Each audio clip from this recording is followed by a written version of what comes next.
سروران عزیز و بزرگواران، جوانان عزیز، هم از خواهران و برادران، کسانی که صدای بنده را از طریق این ویدیو تماشا میکنید، نگاه کنید ما چه دین جامعه‌ای داریم. دین اسلام دینی که هیچ قشی ندارد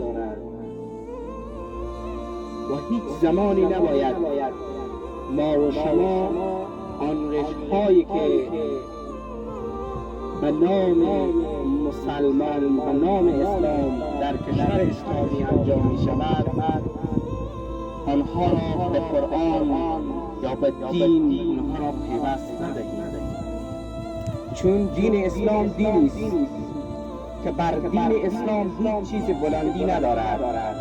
الاسلام یعلا ولا علی، اسلام بلند است و هیچ بلندی در اسلام ندارد.